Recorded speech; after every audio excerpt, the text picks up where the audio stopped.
Good afternoon, ladies and gentlemen, and it's a pleasure to invite you, to welcome you. Invite you was a pleasure as well, but welcome you at this event, Paying for Power, What is the Price for European Defense, co-organized by the Polish EU Presidency to the EU and GlobSec. My name is Daniel Brown. I am the CEO of GlobSec, which I recently joined after spending a decade in the European Commission.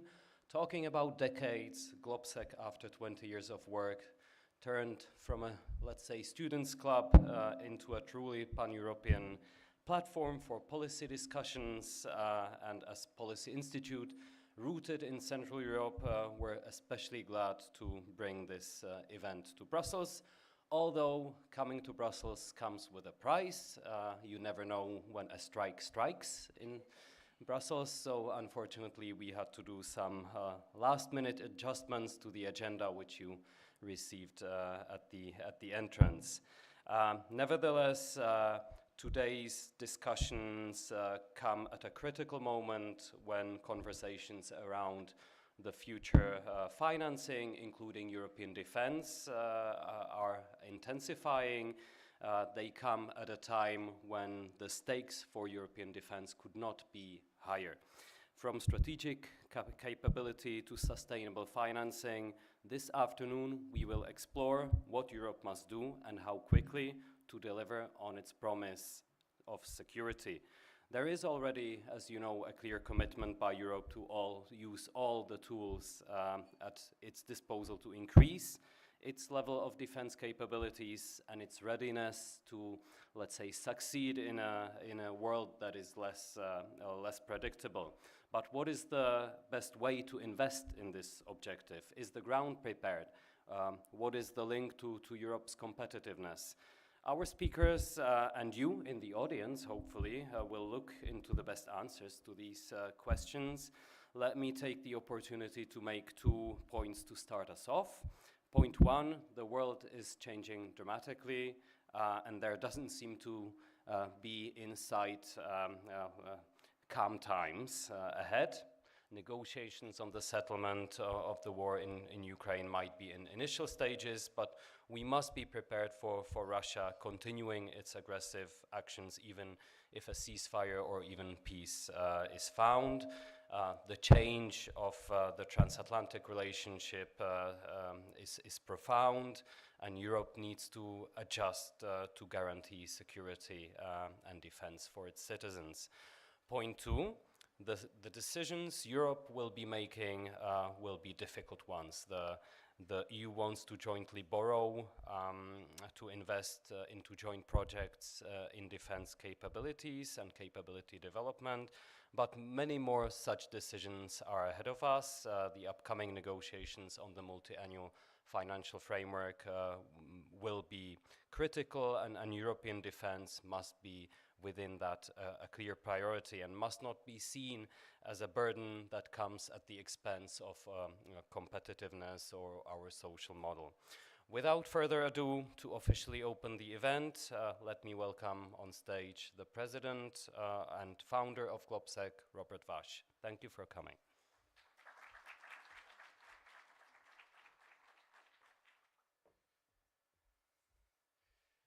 Thank you very much. It's great to see you all and so many familiar faces. I'm not going to speak long because Dan has said everything important at the beginning, and we'll have 2 very interesting panels. But the title of today's meeting is Paying for Power, What is the Price for Defense?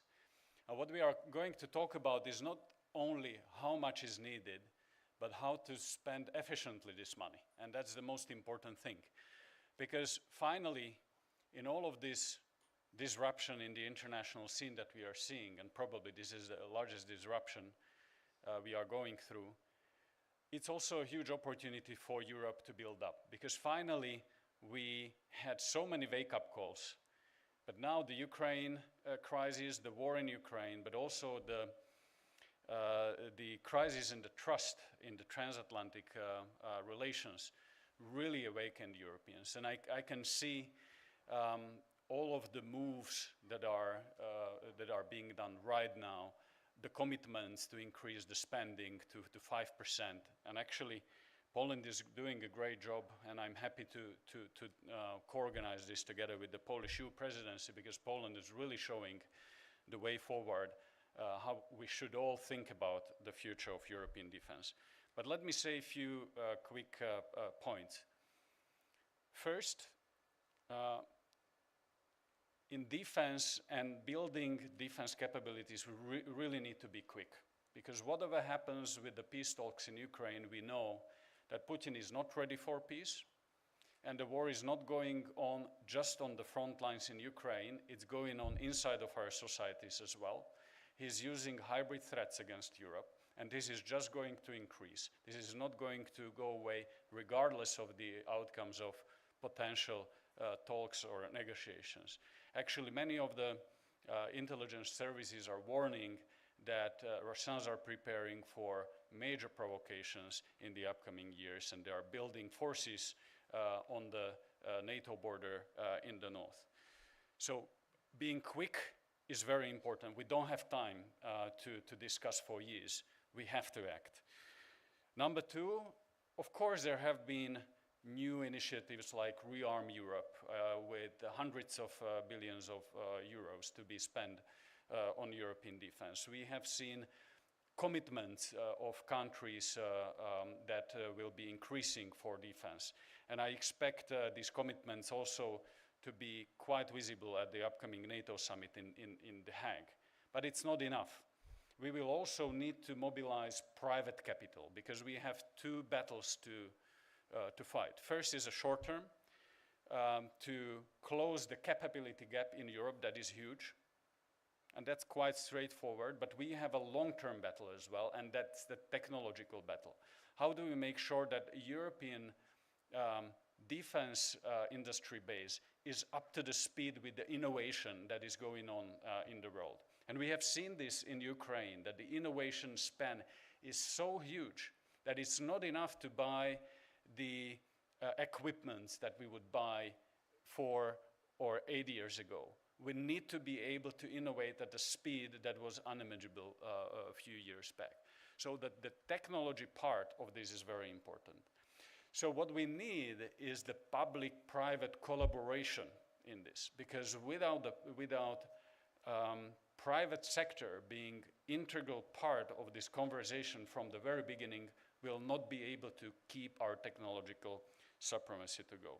That's why this is just one of the many conversations that GlobSec is going to lead in the upcoming several months under our initiative, the GlobSec initiative, to support the initiative of Rearm Europe.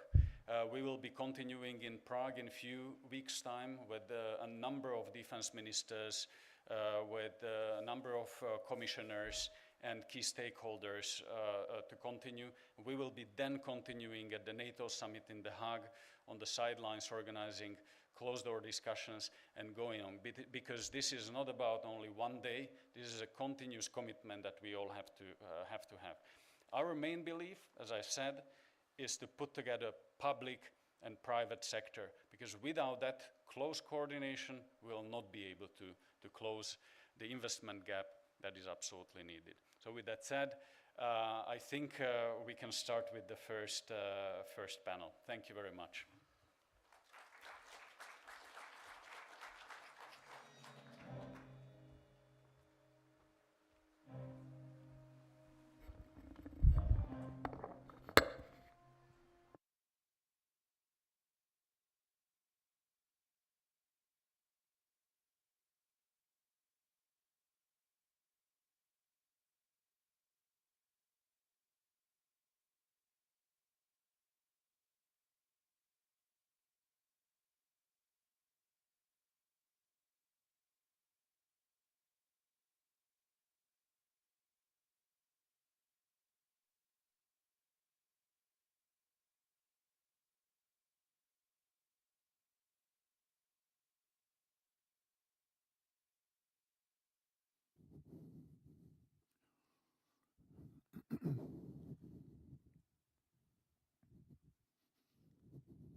Good afternoon and welcome to the first panel.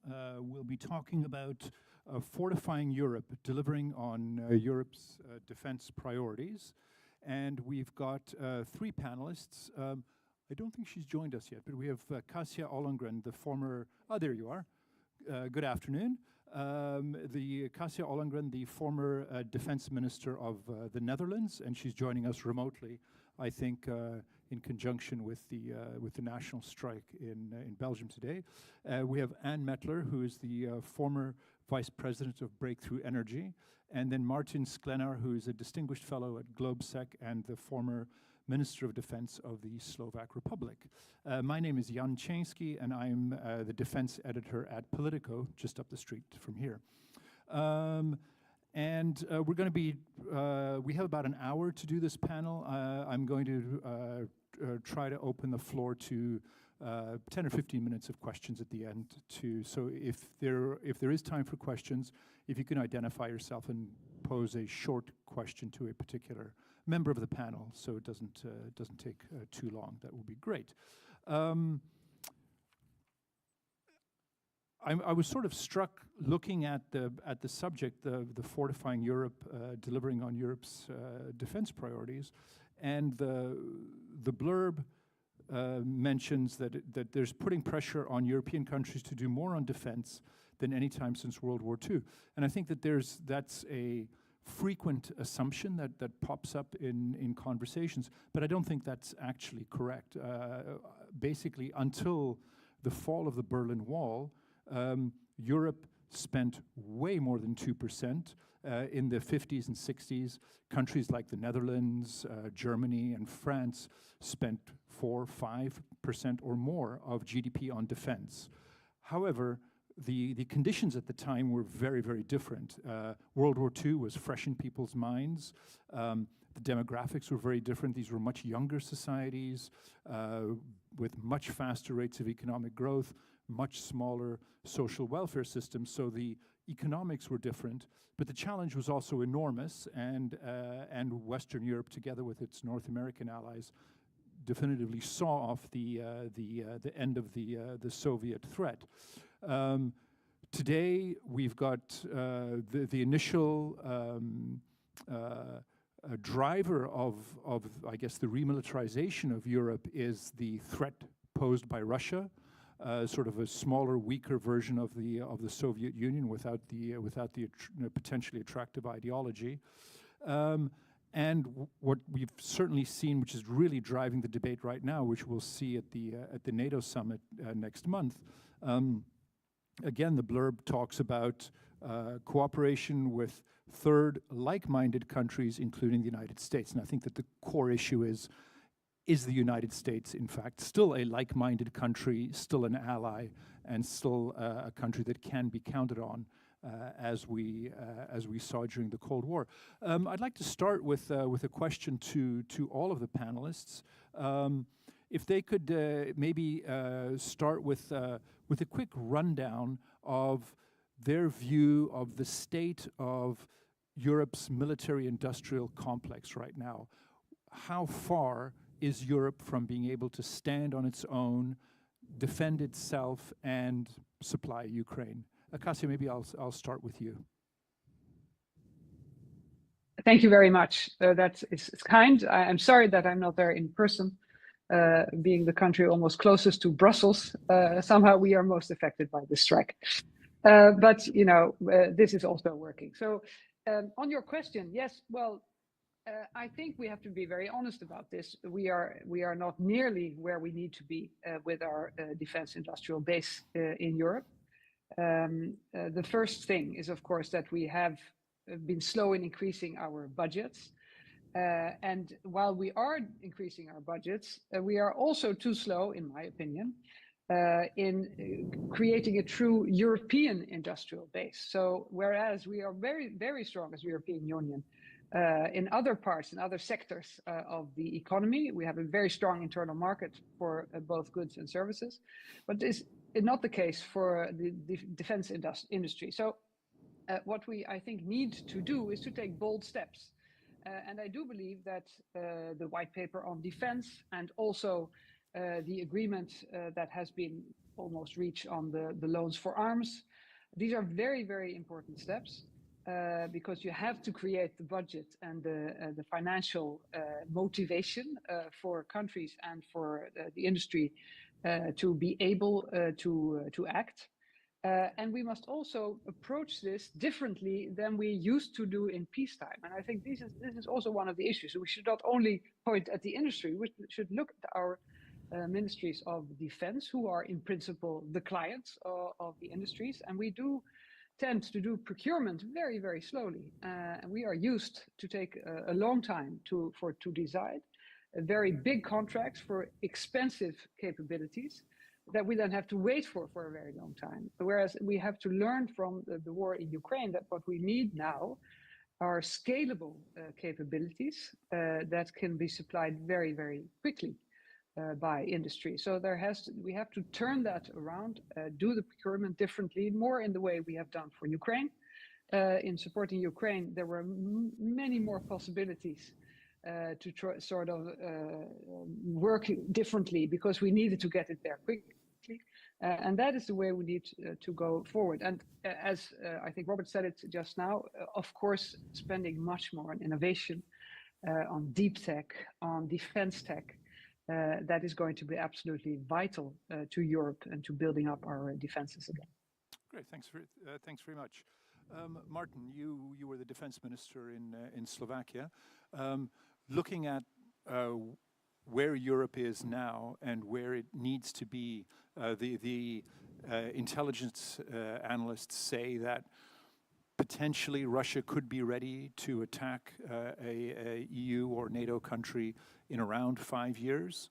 If that is to happen, are we tracking in the right direction? Where do we start, and what's your assessment of that? Thank you very much. And we started to track in the right direction, right? I mean, this is what we see with rearm. We are making money available. We are using escape clauses to get more money. Even we are getting loans, which is incredibly important. But the most important change that we need to make is in the thinking. Russia is in war. They are in war in Ukraine. They are in war with Europe. And their economy reflects that, right? I mean, the capacity that they have in the defense industry fully reflects that. They are able to produce 4 million pieces of artillery ammunition a year. They are able to produce, we just discussed 1,500 tanks a year that's refurbished and completely new ones.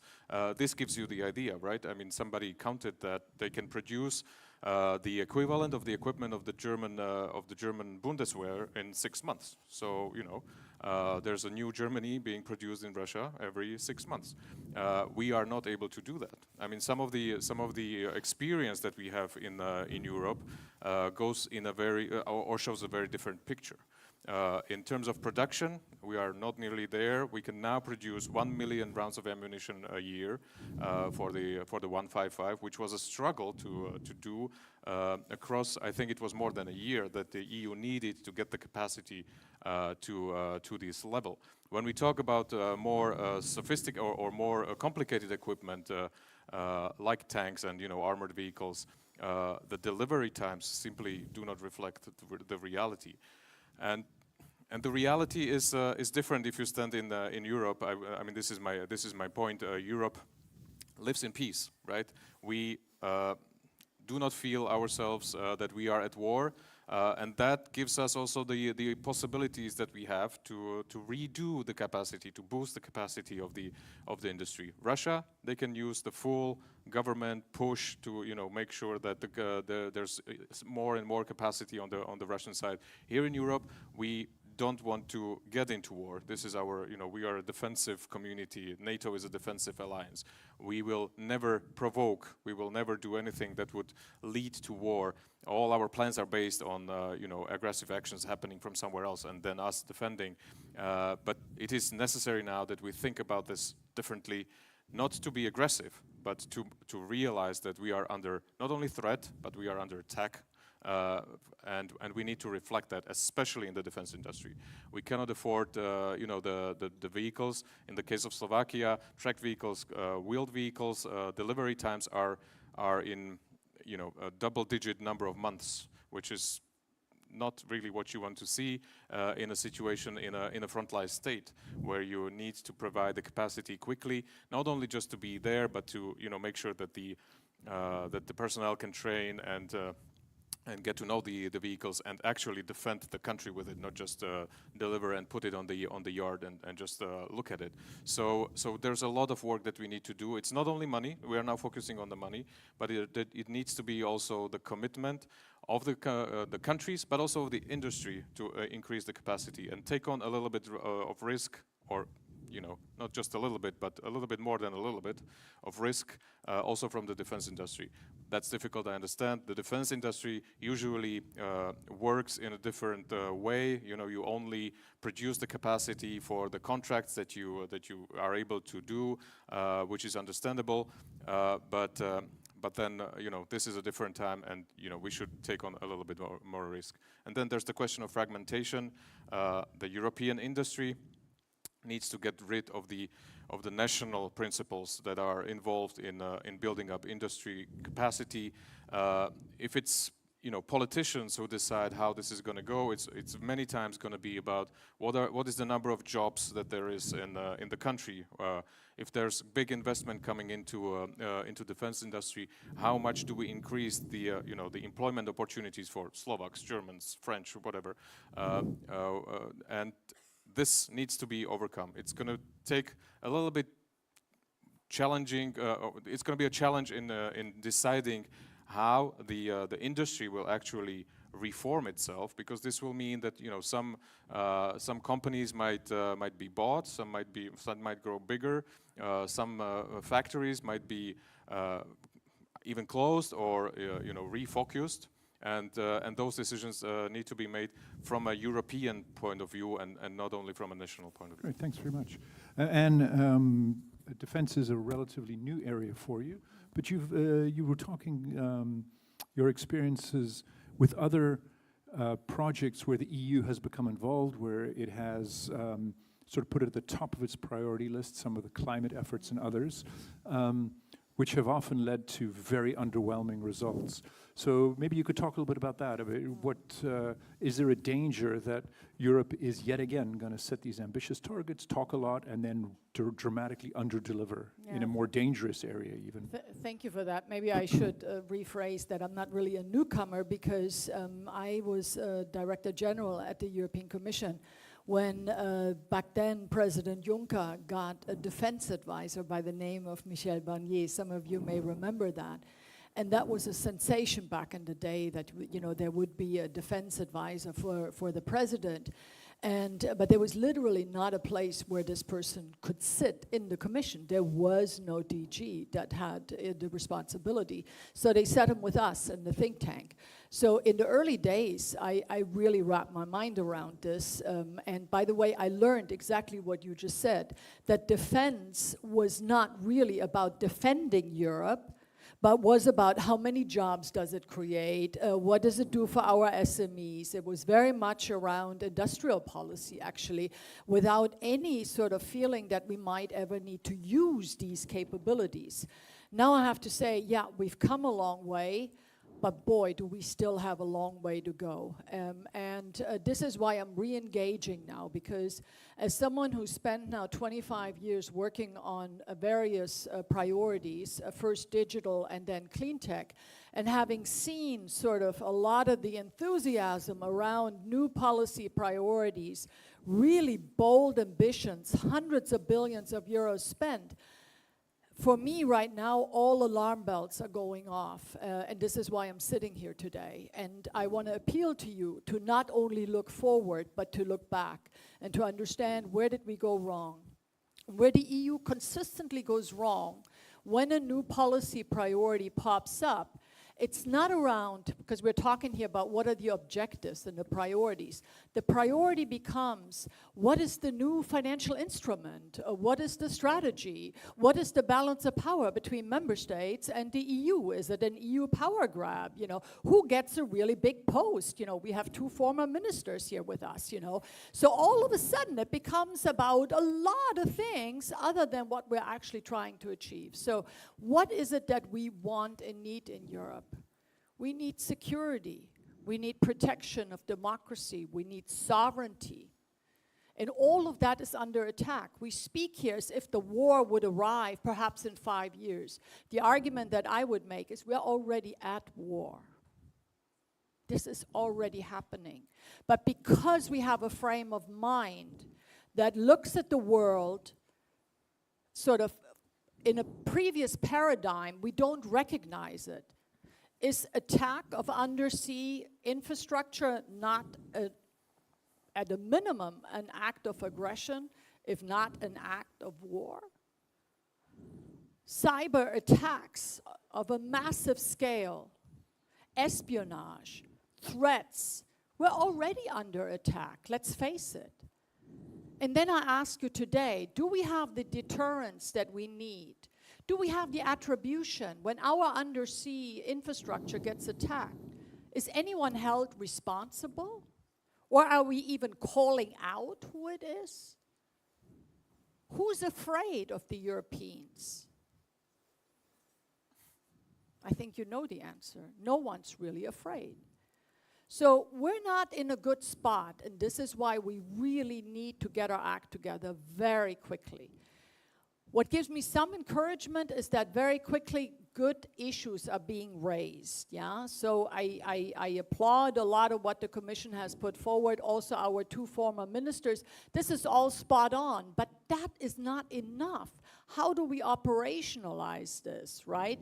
And so I want to maybe very quickly share sort of what are lessons that I've learned in the past and that I think have some application in what we're discussing here. So first of all, yes, we need to focus on budget and spending.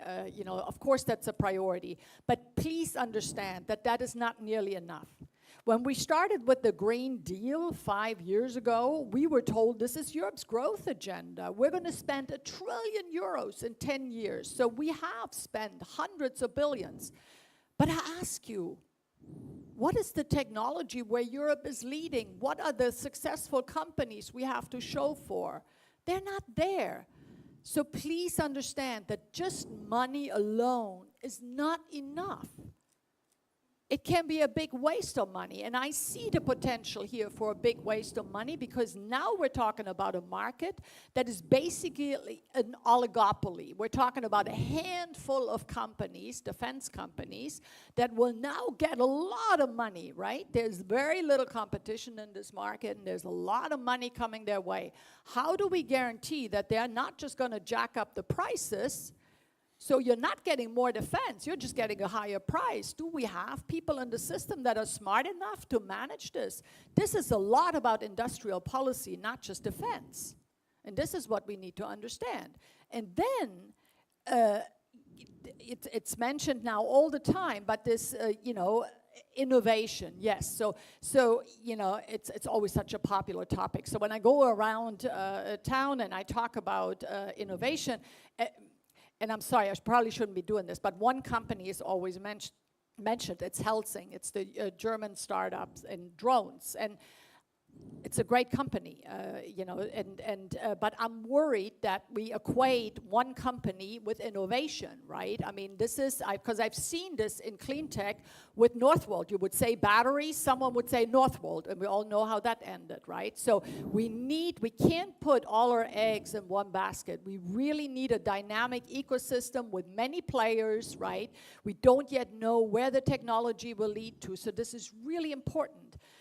The other thing to say is innovation in this sector is occurring at a record speed. I mean, you have in the field of drones, yeah, innovation cycles that can be as short as 6 months. But we know that our procurement systems, you know, would already take longer than 6 months.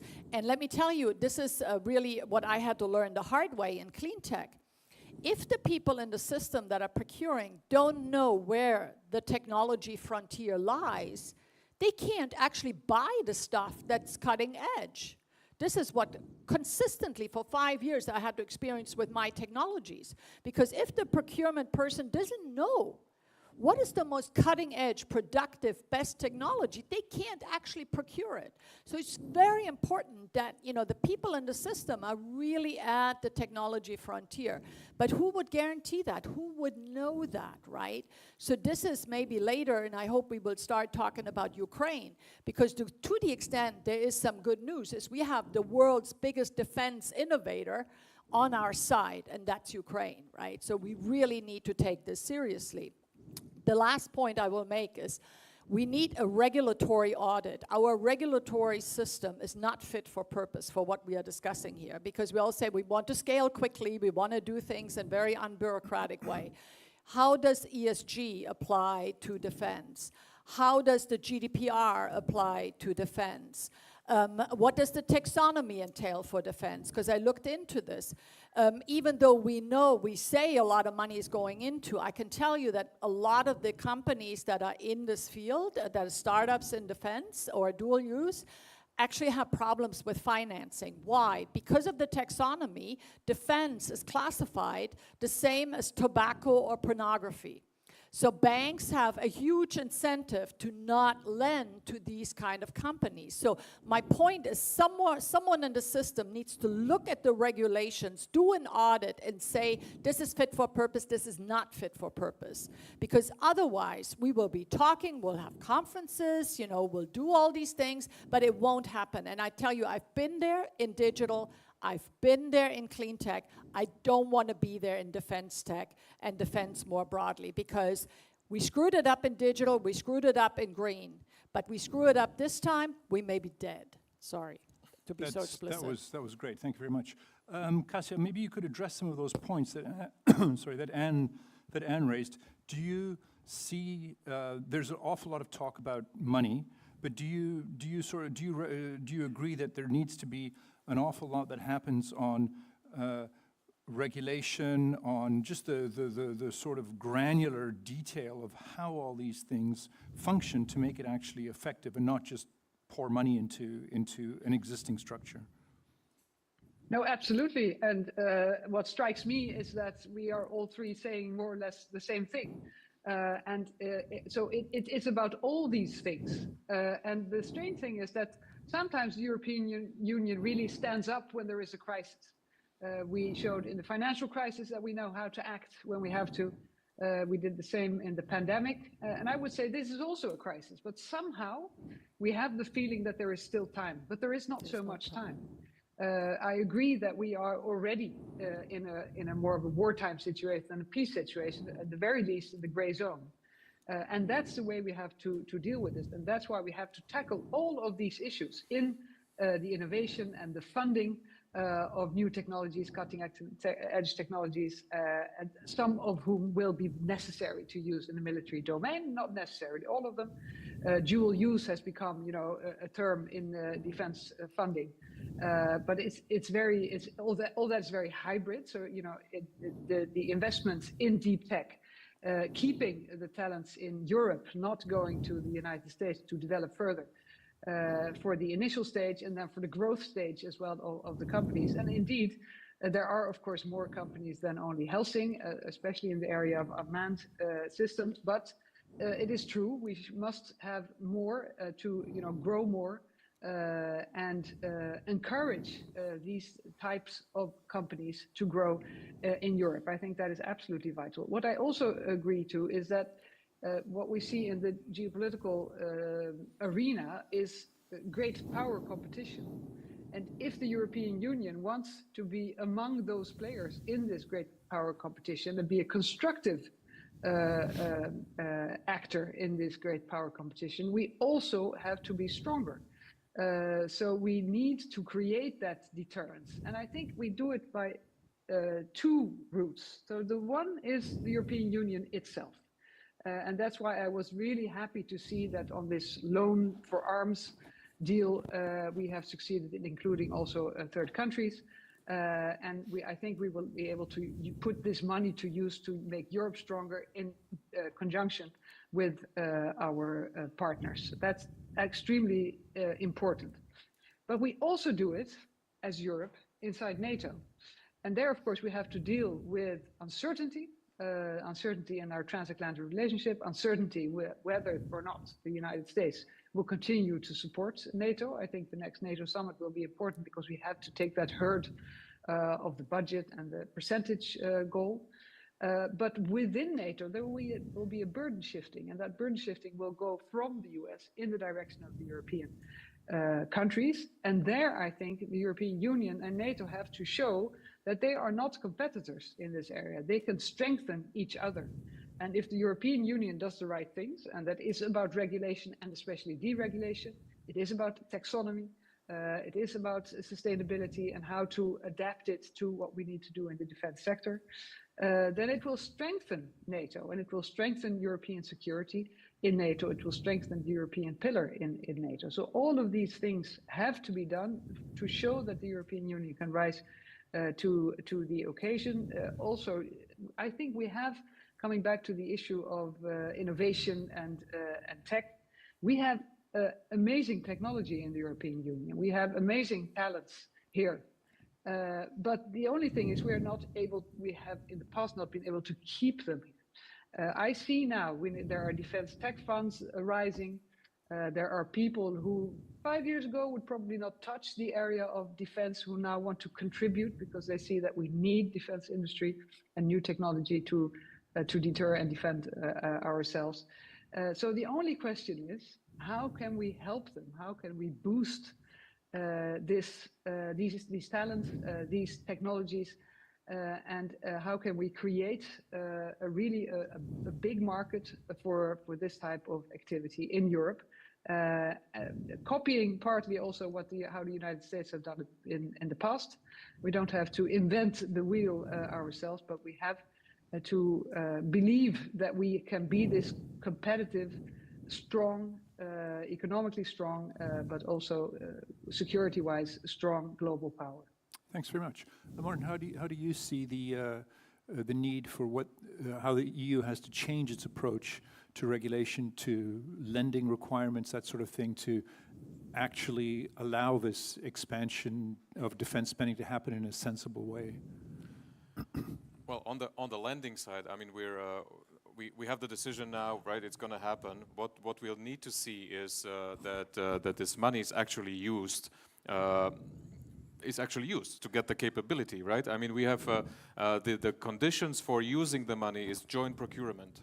We don't really know how to do joint procurement at this level and at this scale in the EU, right? Who's going to do it? Were you involved in any joint procurement projects when you were minister? Or? Yeah, I mean, there's usually the joint projects were aimed at research and development of capabilities, and then should lead to more capability like build up, right? So. That is one of my points. I mean, based on what Anne has mentioned, let's not repeat what we have done in the other areas. Let's also not repeat what we have already done in the security and defense, right? I mean, I see people are here that they can remember the pooling and sharing and PESCO and, lists of capabilities that are missing from our inventories, and we need to rebuild them. But they always seem to somehow get stuck in the research and development phase of this. And to be fair, I mean, the A400 is a great aircraft. That is the only one that I can name. And from the PESCO list, which was I don't remember now the number, but it was several dozens. The military mobility, which is not a capability in itself, but a software that you need for defense, also worked great. But those are several decades of investment or that we missed, and the projects didn't work. And I couldn't, the capability development plan, again, lists of capabilities that we need, but that we know we need, but we're not able to deliver. So we need to change the regulation also to make joint procurement a real thing, right? If Germany buys, air defense, then it needs to be very easy for other countries to join that defense, that procurement, right? Because now everybody has to go through their separate procedures, but why do we need separate procedures in every country if it's basically the same situation and the same capability? And especially in capabilities like air defense, there you can be as standard as possible.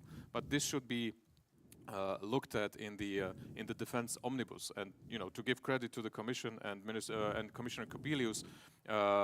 they are doing the right thing. I mean, in the white paper, they say these are the things that we were going to look at. Now they have done the consultation with the industry. If we have industry in the room, I'm happy to hear how that went. But now we have to see what are the proposals, and then I have to say the critical part will come once the legislation hits the procedure, right? I mean, to defend this against the pushback from the national levels, from the political levels, from the parliament level. Obviously, this will be done. The legislative changes will be done in conjunction with the MFF negotiations. So this is going to be a very important second part of this year, not only for the negotiations on legislative changes, but also on the financial side. On the ESG, I couldn't agree more. I mean, this is I take it as a leftover from the previous time again, because back then it was considered to deliver arms to, crisis regions. I mean, you can make a case that that's not the right thing to do in places, but now we are talking about defending Europe against an external threat, protecting European citizens. That should be a question or an argument of pride and the defense and deterrence, and not of feeling guilty or even immoral, so to say. So. We have to move on from a situation where the defense companies have difficulties opening bank accounts. They have to wait for like 6 to 9 months. I mean, that's just impossible, a situation in which you have to do the industry work, right? Let's get rid of that. Let's push the legislation. Be as as bold and as ambitious as possible in this. Find everything that we can, including, and that's my last point here, the intra-EU licensing between the member states. Let's think about the situation where you have companies like GDLS or KNDS or the big ones who are producing big armored cars. They produce them in many countries. For each phase of the production cycle or phase, they require a license to bring basically half of a product into other country and then bring it back. If you're based in Germany and one of your factories is in Spain, then you need to get there, right? So you need to get across France and into Spain and back. This is not the single market that we are used to in other places, and this is exactly the kind of things that it should be easy, right? I mean, we shouldn't be scared doing this. We are doing the single market thing in many dangerous areas as well, like transporting livestock across Europe. So defense should be easy as well, right? I'd like to get you to address the issue of political buy-in, and that's quite wide-ranging. I think that you've got, for many countries, this making the argument to their publics that you need to dramatically ramp up defense spending. There's only so much money in the pot. So there's going to be, you also have aging societies where there's a need for medical spending. There people tend to be very unhappy with the state of their medical systems. You've got work programs and all the other parts of a welfare state. So how do you make that political argument to people? And I guess there's an east-west dimension. It's a much harder argument to make in Spain than in Estonia, and that will just stay. And the second part of that is, how do you do political buy-in for defense industries? The Americans have figured this out by scattering production in all sorts of congressional districts and states so that they get buy-in, and it's very difficult to close off and kill these programs. There is a fear among countries that don't have significant defense industries that this river of cash will go to Leonardo and Airbus and a few of the biggest names, a couple of startups, and that's it. And if you don't have any of those players, you're going to get almost nothing out of this money. So is there an effort on the industry promotion side to move towards that? Two sort of different questions, but Kasia, could you start with that? Well, absolutely. First, on the support, public support, I couldn't agree more. So it's an East-West thing. If you're very close to the war in Ukraine, close to Russia, feeling the threat of Russia, it's easier. And that's what you see in Poland, that's what you see in the Baltics, but also, of course, in Sweden and Finland. But I think if you look at the whole of Europe, the way we should pay for the defense spending is by increasing growth. So it goes hand in hand with our competitiveness. And there we're really in a disadvantage compared to the United States. The United States has grown much more than we have in the past years. So I think the implementation of the Draghi report is as important as the implementation of the white paper on defense. And I think that is also what you hear the politicians argue, that we need to drive also our economies and growth, and that the defense industry can also help. So it goes hand in hand. And then on the primes versus the rest, I think that is a real concern. It relates back to what the argument that we made, that we have a fragmented defense market in Europe, that many countries have their national champions, and they're very attached to their national champions. Whereas we now need everything. We need all of them, but we also need them to cooperate. I have tried as a Minister of Defense, for instance, in the Navy, in the maritime sector, to join forces with other countries, because if we would join forces more, we would be a global player in the sphere of vessels and other things. As China is showing, you need scale. So it would be very attractive if we could incentivize those industries to cooperate further. Did that work for you? I mean, when you talk about this naval program, were you able to actually get that to happen? Well, yes and no. I think that the smaller countries, the Nordic countries, were all very eager to join this program. But at the same time, we have seen that it was, for instance, very difficult to do a joint procurement. We didn't get the vessels in a joint procurement to Germany and the Netherlands, for instance, which would have been an immense advantage in scaling up this production. Also in, of course, tackling fragmentation, working on interoperability or interchangeability. And there is still a lot of pushback also from the user side, so from the military side. But I think the argument has gained traction now that the threat has become bigger, and that also the incentives in financial incentives have become more available. So I hope that successors will continue to find ways in which we can cooperate. And I think also the primes, they have to realize that, in 10 years' time, if you want to be that global player, and you also want to export your product, then it's not enough to be only an Italian prime or only a Dutch prime. You have to be European. You have to champion on the European side. And they also need the new technology because it is going to be a combination. It's going to be an integration of the old capabilities in combination with the new capabilities. And no, tanks will not solve our problem. At the same time, only drones will also not solve our problem. So we need both, and there is more funding, but we have to create more economies of scale on both sides. Thanks very much. Martin, when you were minister, how do you balance those, and what's your advice to people who are now in ministries? How do you balance those political pressures for how the funding should be distributed, and the pressures as well among countries that want to boost their own homegrown industries and others that don't have as big a share of that? Well, in both cases, I would say the headline would be the European level should make these decisions and these arguments easier for us, right? So if we consider that the threat, because the threat from Russia will always look much bigger from Estonia than from Madrid. Of course it will. If you consider the threat to be the fight on the territory of Estonia, but I don't think that this is the objective of Russia, right? The objective of Russia is to break up NATO, break up the European Union.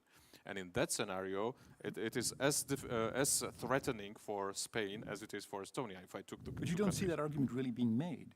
It's usually done at Estonia's territorial defense. We need to boost them up. Poor Estonians are going to have to they're going to face this attack. But you rarely see exactly what you say. Because the message of reassurance is so important especially for the eastern flank of NATO and Europe. So that's the most important message that you send out. And yes, I mean, we're here just to make sure that we all the time remind ourselves that Vladimir Putin is not after pieces of land. Well, he is, but his ultimate objective is breaking up the strong bloc that he feels is so much more attractive than what he proposes, right? I mean, he proposes a certain system that is not attractive for, Armenia or Georgia. But the European Union this is the attractiveness that pulls countries this way, and it's the problem that he feels that he has. Because this might be also a pull effect that might pull the Russian Federation or the Russian population, right, towards the West, and that's not something that he wants to see. So he needs to break it up, and that's his final objective. And in that scenario, every country that is part of the European Union and NATO, for that matter, is at the same level of threat of being exposed. And in that sense, we should have a discussion at the European level. What is the common level that we want to put our, defense spending at? This discussion is, we're heading into the discussion. It's going to happen at the NATO summit, right? So, the overlap of countries is quite big for you to make to make a good decision there. And the 5%, it should be at least not at least. I don't want to overdo this, but the 5% is the right number to consider right now.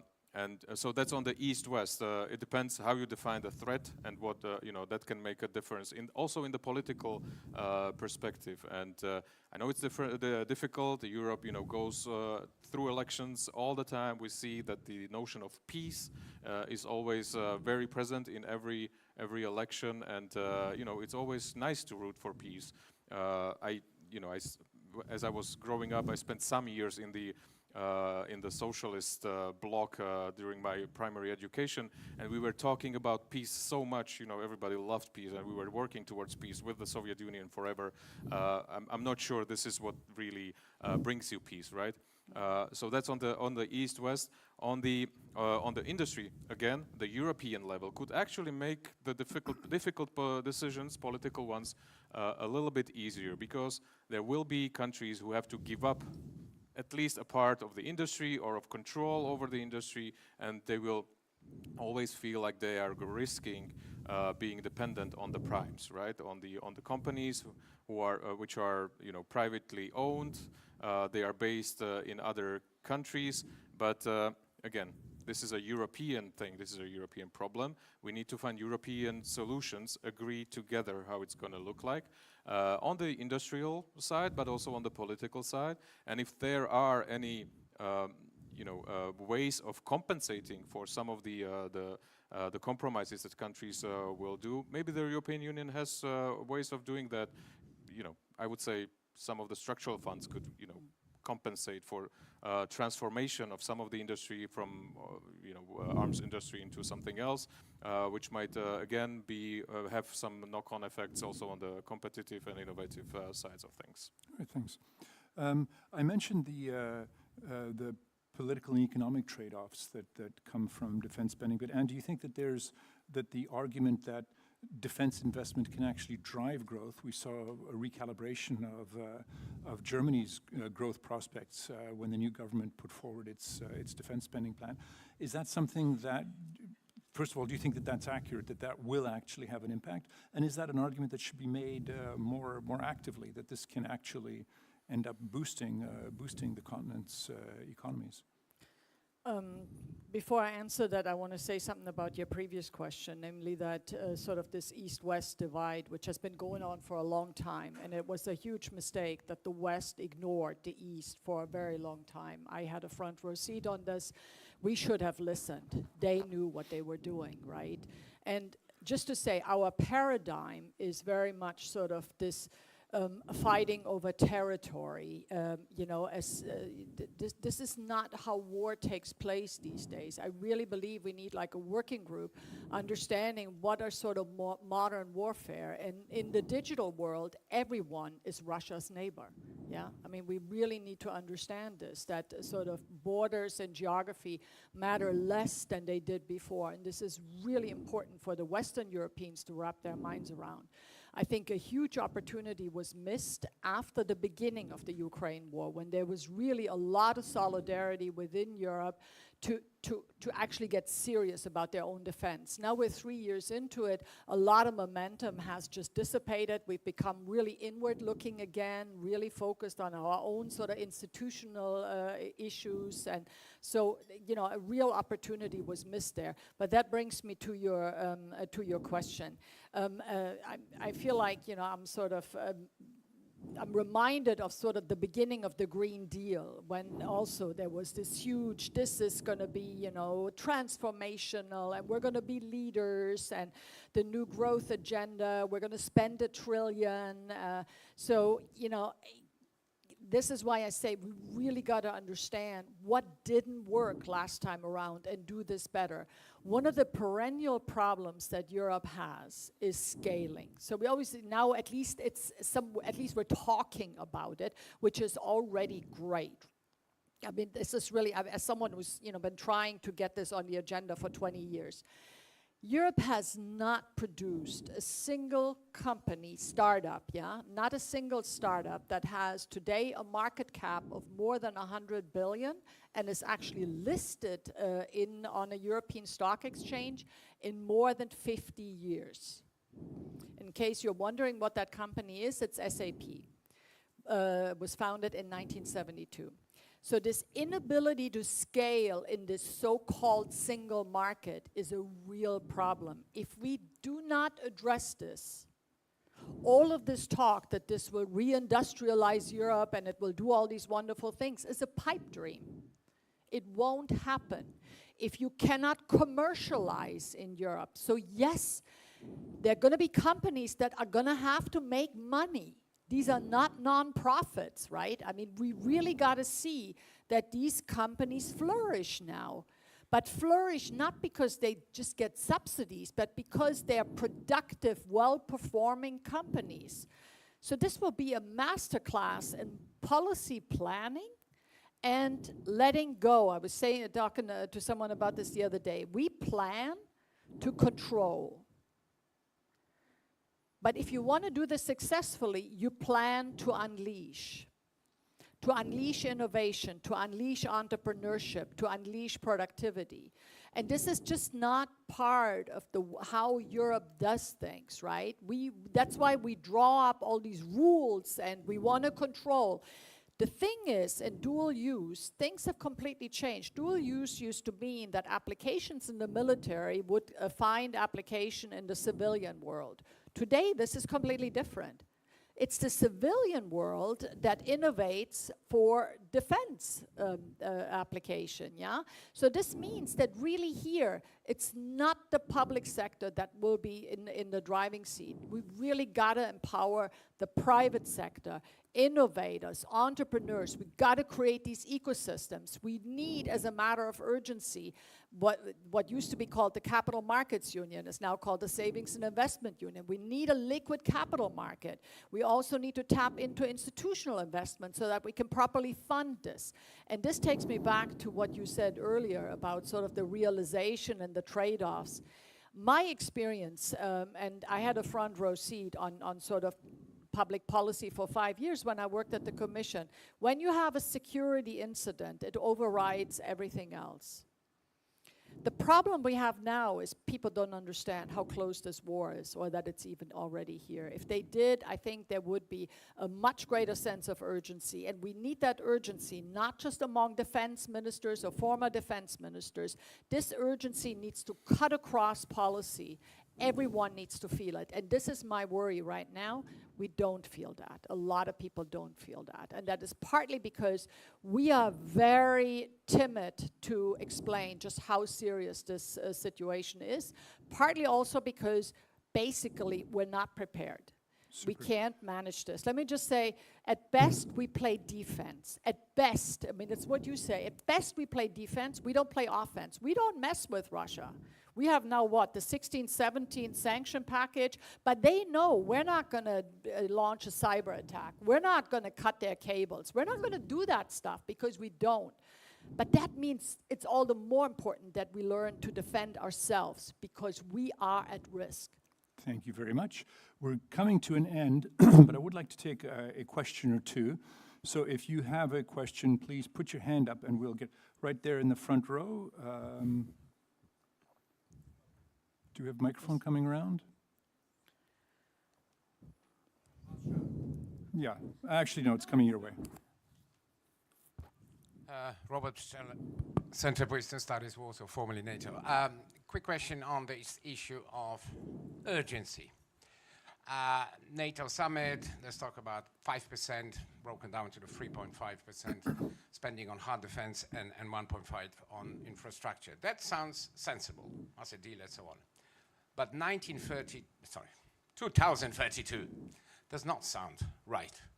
Because if we believe the intelligence assessments and everything else that has been said, well, we just can't really have this goal for 2032. It doesn't make sense. So the question to the panel, do they agree that, the goal, the target makes sense, but the actual target date is way off the mark? Great, thanks very much. If we can get very short answers so we can try to squeeze in one more question. Kasia, do you want to start? The sooner the better. I agree, it's very urgent, and to have this sense of urgency, you also have to show that you take bold steps as quickly as possible. I think that our former colleagues, the defense ministers, will argue that they only have so much capacity to absorb these large steps that we are all taking. And until a certain extent, that is true. I mean, you also need people, for instance. Raising the level of the military side, on the military side, the ministers of defense is quite a struggle, also because of the tight labor market in many countries.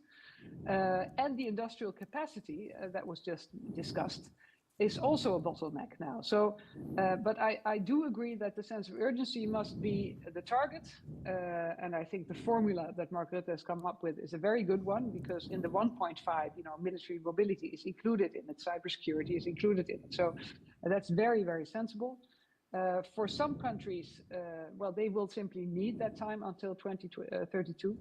Other countries will be much quicker. So I would consider it a acceptable compromise, but not a reflection of the urgency of the situation that we find ourselves in now. And what do you think, target level and timing? Both of. I mean, if 5% sounds like a lot, but if we don't spend it the right way, it's also not enough. I mean, the best way for me is to create a dynamic market around defense, and that way you will draw in the private sector funding, right? Because you really will incentivize that. And if you can scale, you can commercialize.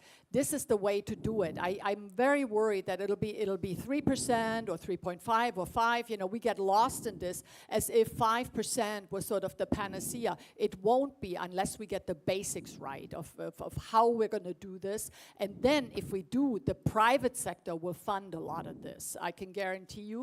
But for that, we need this dynamic, growing market where companies can scale. And Martin, what do you think?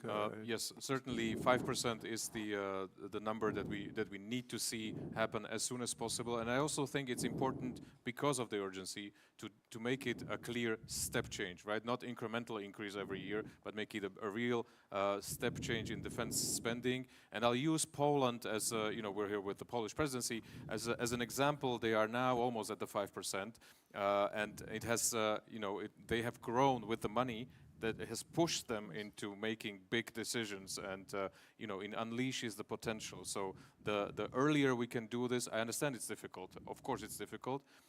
If the capacity is not there, if the delivery times take so long, even the procurement is horrible.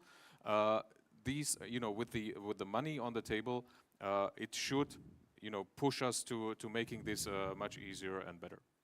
Thanks very much. I'm afraid that we're kind of run out of time on the panel. I know there were a few other questions out there in the audience. I'm afraid we won't be able to get to them.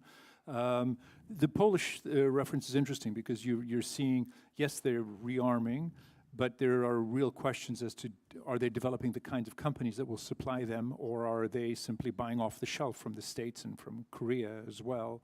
And can their budget maintain that level of spending without causing bigger problems. And so that's going to be sort of an interesting issue to watch. Would be a nice discussion. So it looks like it's based on a broad popular Yeah. agreement, and you know, that makes things possible. Absolutely. And yeah. So thank you very much. That concludes our first panel. There's a short coffee break, and then we will, or you will, continue with the second panel in about 15 minutes. Thanks very much. Thank you. Thank you.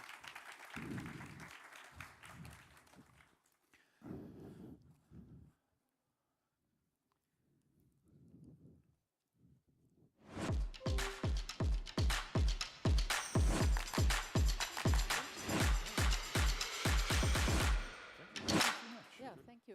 That was Was really really interesting interesting. points, actually. I'll take this off before I say something rude.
Ladies and gentlemen, please take your seats. The next session will start in 5 minutes.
Ladies and gentlemen, please take your seats. The next session will start in 2 minutes.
Ladies and gentlemen, please take your seats. The next session is about to start.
Good afternoon, everybody. My name is Paola Tamma. I am a EU correspondent for the Financial Times based in Brussels. I'm very happy to moderate this session about defense financing in the EU. In June 2024, European Commission President Ursula von der Leyen told EU leaders that we need around 500 billion over the next decade to be able to cover our defense needs and take security in our own hands. Since then, a number of things happened. US President Donald Trump got re-elected. In 2024, for the first time, 22 members of the NATO alliance met the 2% spending target versus 4 over about a decade ago. And the Commission presented new plans, including a 150 billion euro loans scheme, SAFE, which was agreed yesterday, and we'll hear the details of that. It introduced new flexibilities within its own fiscal rules scheme in order to be able to allow countries to spend more on defense. Germany made a turnaround and changed its debt rules to have unlimited defense spending. And there's more on the horizon. There's a NATO summit. There are ideas to do more jointly also with non-EU countries and partners like the UK and Norway. And we'll talk all about that with an excellent panel. So welcome, please, Agnieszka Bartol, who is permanent representative of Poland to the EU. Kacper Ciemlewski, who is Director of International Relations at Poland's National Development Bank. Oliver Casworth, who is Senior Advisor at the European Investment Bank. And Alexander Burilikov, Assistant Director for Research at GlobeSec Geotech Center. Welcome, everybody. There will be, thank you. There will be about 15 minutes of questions at the end, so please be sharp and keep your questions for the end. There's a lot to process, but let's take a step back for a moment. And Alexander, in today's geopolitical and security landscape, and given the long-standing demands from Washington for Europe to do more for its own security, do you think that the message has caught on? I think definitely we see a real sea change, and especially not so much in the countries that already took defense seriously, such as in the case of Poland and the Baltics, but also in the major players in Europe that would drive any kind of transformation at scale. And of course, as you already mentioned, the German example is really instructive. When it comes to any potential conflict on the eastern flank of Europe, this is primarily a land conflict, if it should ever occur.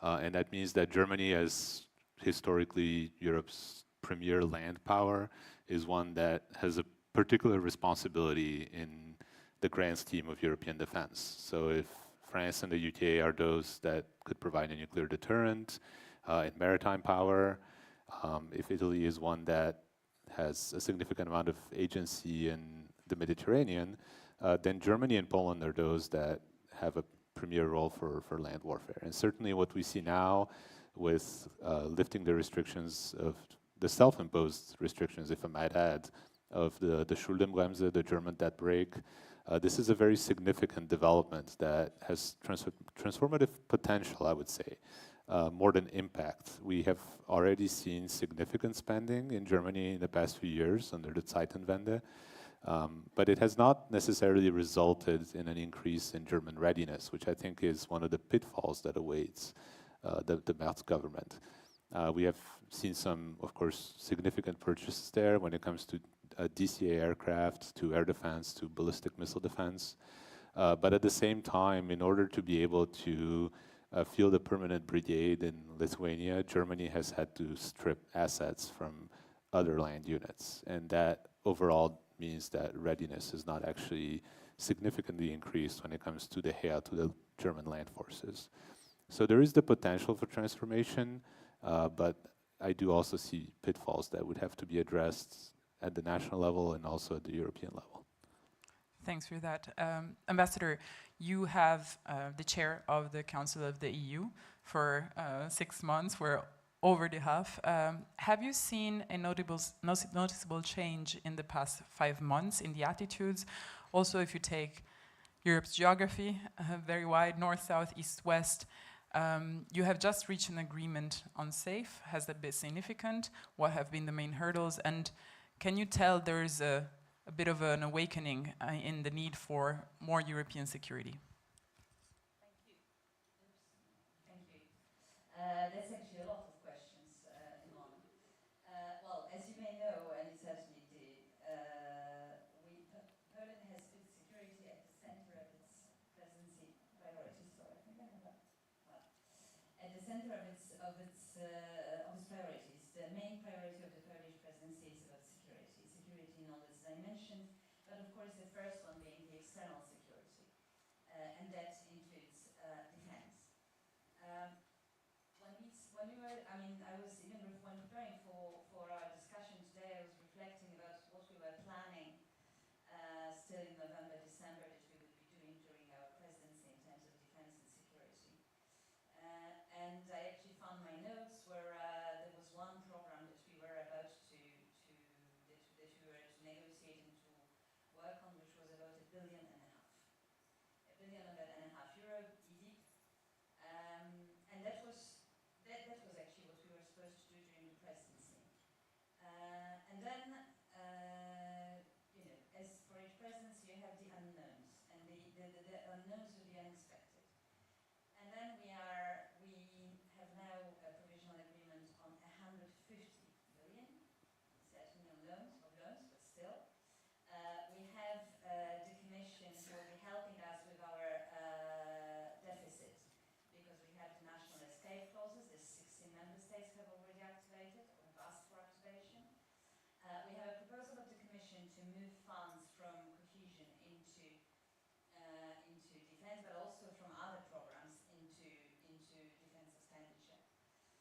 I still remember when I was a student and learning about the European Union, like probably any of you were taught that the treaty actually forbids military expenditure. And that is of course still the case. So if you ask me about an awakening, I think it's more than an awakening. It's a major shift of paradigm. It's a major shift of mentalities. It's a major shift of culture. And it's also an absolute mobilization. When you think of it, the SAFE proposal was proposed on the 19th of March. We provisionally agreed on this yesterday, 2 months later, day per day. To be totally frank with you, I don't remember, and I have more than 20 years of experience in the EU, I don't remember any legislation, any regulation, except very small, very, very small ones, to be adopted in such a light speed time. So I think what it shows in particular is the absolute determination of the Council, of the Member States, but also of the Commission, to go quickly and efficiently to bring more security to Europe, to ramp up European defense industry, because that's what SAFE is actually about, without compromising cooperation with third countries, and that is what SAFE is about. And in addition, the Commission, as I said, has proposed a number of other instruments which help actually member states themselves to release funds for their defense expenditure. So yes, there is an awakening. When you are from the country I know best, when you are Polish, you have a sort of bittersweet feeling. Because we have been telling since at least 2014, but actually much earlier, that it's actually not a joke, that it's actually happening and will happen. And it has happened, that the threat is very present. We have been investing massively in the recent years already in defense. But objectively speaking, Europe has underinvested in defense, and of course, also for historical reasons, etc. But now, and you mentioned Germany, but I think that when you look at any member state, you can see this wake up and this need for, which comes actually from the very bottom, from the citizens, that they need to feel secure and they need to feel defended. So yes, I think there is it's pretty much of a revolution actually when you think about it. You may only wonder why it comes so late, but yes, it is definitely a revolution. Thank you. The journalist in me wants to ask, will Poland apply for this SAFE scheme? Is that a decision that the government has taken? Not well. For the moment, I think all member states were waiting for to see what will be the conditions. But I certainly hope so. Thank you. Oliver, among all of these changes and awakening, one thing that has happened is for the EIB to review and finesse its investment policy in order to better define what is dual-use items. So currently, and even previously, the European Investment Bank was allowed to invest in whatever it is dual-use, military and civilian, but it felt that this definition left a lot to be desired in terms of clarity. Companies were uncertain whether or not they could apply, and therefore it went and took a deep look at what it really is dual use, and it narrowed as much as possible the exclusion. And you can tell us more about that. But there is also a push from a majority of countries that want the EIB to do even more. They want to drop all sorts of exclusion. Currently, it is still not permitted for the EIB to finance lethal, so anything that's to do with weapons. Why is that? What are the pros and cons about this debate? Thank you. Thank you. Well, for the last 2 years, the EIB has been on a journey moving in an iterative way to increase its support for the European defence and security sector. And indeed, we have had a starting point of being able to finance dual-use technologies and equipment, which enabled us to support actually most large European defense companies, but their civilian programs, their civilian products. So what the guidance that we have, and it's important to remember that the EIB is the EU bank. We support the EU policies through our financing. And the guidance has been to try to limit the scope of our exclusions as much as possible. And in just the last year, we've taken, I think, 4 quite important steps to achieve that. The first one, indeed, was to change the definition of dual use. So previously, we had to have a 50% civilian revenue of every project we supported, and that was removed. Then, importantly, we set up a set of new partnerships with organizations that know more about defense than we do. So NATO, DG Defis, European Defense Agency, to bring in the expertise to the bank to help us finance defense projects and to understand where the projects we were appraising came in the European capability priority list. Thirdly, we were very aware that the large defense primes in Europe probably didn't need our money in the sense that they were capitalized. And these access to finance gap is more with their supply chains, especially the tier 3s and the SMEs that support them. So we've had to create some new products targeting those companies. And then most recently, just in March, this year, for the first time, changing our rules to allow for military equipment, technology and infrastructure. Indeed, still not weapons and ammunition, but a much broader universe of projects that we couldn't support before, such as military barracks, military vehicles, defense equipment, which has no civilian purpose whatsoever, is purely defense. We don't talk about dual use anymore, we just single-use defense. And that leaves the exclusion still at weapons and ammunition. And the reason for that is that in the frequent and ongoing discussions we have with our investors who purchase the bonds that we issue on the capital markets to finance ourselves, that is where we feel that we have been able to go without affecting our AAA rating, which is the sort of the business model, the raison d'etre of the EIB. We raise money, AAA, which is let's say cheap finance, which we can then pass on to the project promoters, the companies and governments that we support. And with each step that we've made, that I've outlined, we've tested each with the market, and each time it has been well received by the market, and there has been no increase in cost of our financing, which is good because we support a range of policy priorities outside of just defense and security. So that's where we feel at the moment that as far as we can go, and the upshot of it is we will probably double financing for defense this year, or even go beyond doubling it over last year. Thank you. I might do a follow-up is, well, you have been very successful in maintaining your AAA rating.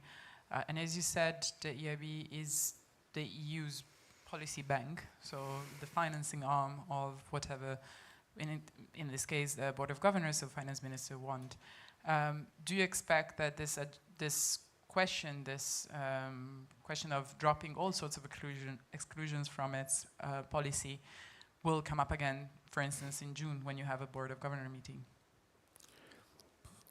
Well, the question of where our policy ends up is for the shareholders, the finance ministries of Europe. What we can do at the staff level is to provide the intelligence to those decision makers. And what we've been doing since we changed the rules is a roadshow across Europe, meeting the defense ministries, meeting the finance ministries, the defense sector, both the large companies, but also defense tech and the new ecosystem of investors who are moving into defense, and just asking them, are the new EIB rules and products meeting the market demand?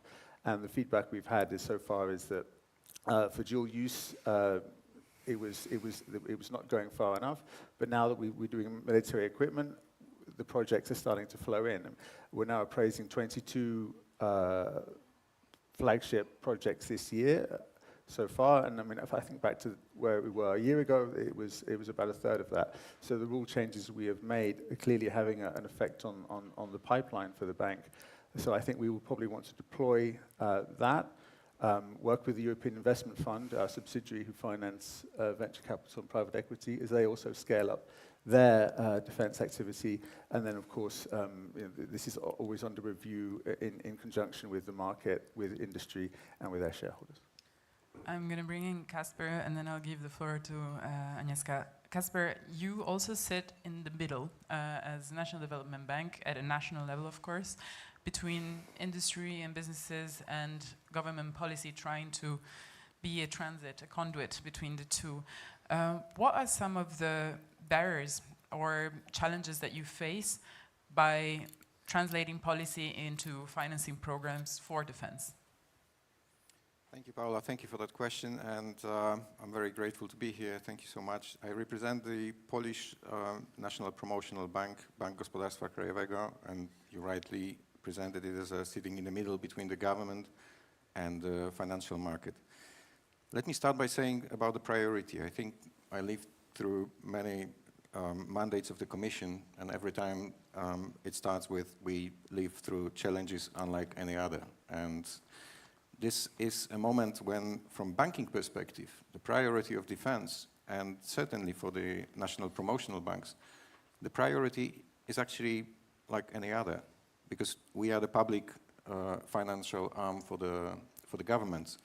So that means that we just do what the governments set as a priority. So my comment is actually, we are very glad to see that this is a priority now, and we certainly want this to stay on. So after the SAFE is adopted, and once all the measures in rearmament plan are in place, it's a question whether this will stay a priority for all member states. I'm a visual person, and for me the best visualization of the situation we are is this graph from, I think it's Economist, which puts on one end the GDP spending on defense, and the other is the distance from Russian border.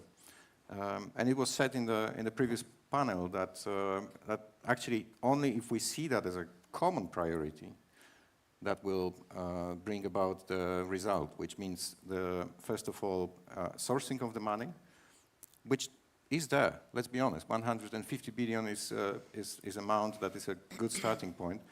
Let me just compare it. Maybe this is not relevant, but some years ago, sustainable financing, ESG financing, was non-existent. Nowadays, it's 3.1 trillion US dollars, out of which 85% is housed in Europe.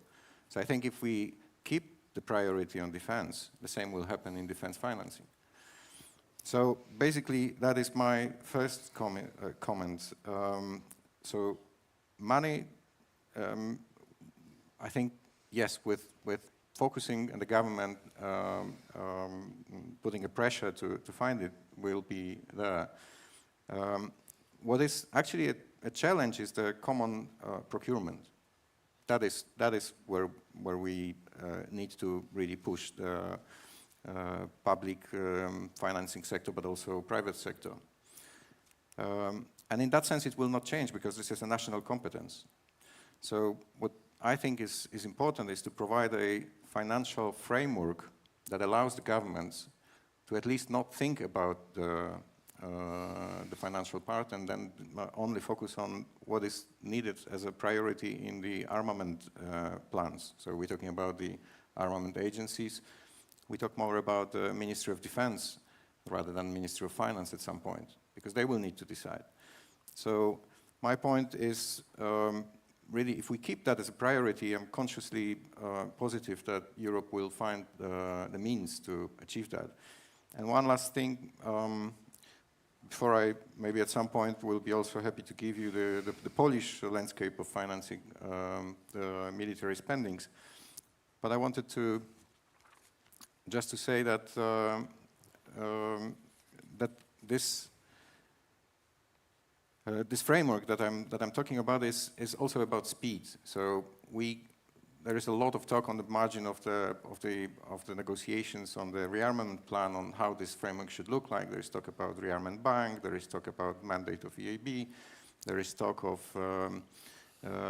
European defense mechanism, and it is very good because that means that there is a push to build up this system, whether that sits within the EU framework or on the side of it, whether that includes the countries from outside the EU.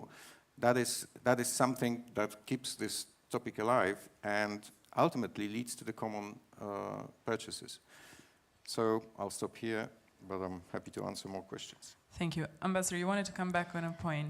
I wanted to come back, if I may, on the EIB. You've asked if the question of the EIB financing of defense is still on the table. Well, it is actually permanently on the table. Even today, when ministers of defense discussed defense financing, it is permanently on the table because the situation is evolving. You may recall letters, but by a number of prime ministers and presidents of EU member states, even recently, addressed to the president of the EIB and to Prime Minister Tusk as the presidency. I think that so it's a question which is and will be at the table until there is probably even more. I think everybody appreciates a lot what the EIB has already done. For us, in particular in Poland, it's a little bit difficult. This sort of aversion to financing defense is a little bit more difficult to understand because our own promotional bank is actually managing these funds, and doesn't seem to lose out on that. But everybody understands, of course, that the risk needs to be mitigated, and that it cannot be done in one day. But the question is indeed permanently on the table, including at the table of the European Council, and I'm pretty sure it will come back in June again. Thanks for that. Alexander, looking forward to June, we have a NATO summit where the US has made very clear demands on what it wants out of it, raising the spending target from 2% to more than double, 5%. People say we will end up at 3.5, that's to be seen. But what I wanted to ask you is, how should European leaders walk into that? What should be the offer, and what are they bringing to the table this time? Thanks for the question. And actually, to answer that, one might want to ideally circle back to not how should European leaders be walking into this discussion, but what should they be aware of when it comes to the reasoning behind this when looking at Washington. What is the strategic context that the Trump administration feels it is operating under that compels them to make such a reevaluation of the transatlantic relationship and to push to an extent to which no previous administration has done? Because this demands to increase spending by Europe have been around for a long time. It's just that the urgency with which they are made today has changed radically. And it's important there for Europe and European leaders to be aware that the American strategic priority, at least under this administration, has shifted from the European continent to the Indo-Pacific. And the real worry in Washington today is about what happens in the Indo-Pacific, what happens in a Taiwan blockade, for instance, or the imposition of air and maritime customs by the PLA over Taiwan, which is another scenario that has been kind of bouncing around Washington. And when you look at it this way, as a European leader, and you then look at what is the situation when it comes to comparing the balance of power between the US and China today, when it comes to military capabilities, you realize that the urgency that you see in Washington comes from this dramatic qualitative and quantitative growth of Chinese military capabilities. And we have seen recently a demonstration that these are not just paper capabilities. The Pakistani Air Force did very well in defending its airspace from the Indian Air Force, which is largely equipped with European and also admittedly Russian weapons, with Chinese weapons. So of course, when European leaders walk into that summit, they should be aware of this context. They should be aware that there is a lot of anxiety in Washington about the extent to which the US Navy and the US Air Force can deal with China today, with a 2027 scenario. This is the date that just keeps coming up time and time again when talking about that. Also because it's one of China's own kind of symbolic internal goals for military modernization, referring to the foundation of the Chinese Communist Party 100 years ago. So being mindful of that is going to be very important for allowing to negotiations and the discussions to proceed in a way that harmonizes and understands each side's strategic context, strategic priorities. I remember, I mean, time's a warp, but not so long ago, President Donald Trump made threats of even, leaving Europe. You guys deal with your own issues. There was a bad scenario of having the US completely disengaged, leaving Ukraine out in the cold. We'll have to pick up the pieces. This has evolved, is evolving daily. But to some extent, the threat is still there. I remember wild rumors of the US might announce that it's going to leave NATO. So that threat, I think, is in the back of everybody's mind, in Europe at least. What is the best offer that Europeans can make to President Trump to keep him engaged, to make him see the value of keep an American footprint, however resized, however rebalanced, on the continent? So when looking at the way that communication proceeds from the administration and from President Trump, actions and words are two different things, and in particular here. But actions do actually have a story to tell, which is that there is, as I mentioned, China is very much in the back of the mind of this administration. So what are the actions that the administration has taken to disengage from conflicts that it could view as secondary, which is part of this rationale for disengaging from NATO or disengaging from the war in Ukraine? Well, we have an early inkling of how that could actually work in practice, which is that under the previous administration, the US engaged in a campaign in the Red Sea against the Houthis. This has been, by all accounts, both financially very costly for the United States and also has significantly depleted the air defense and long-range standoff stockpiles of the US Navy, which never had very high annual production to begin with.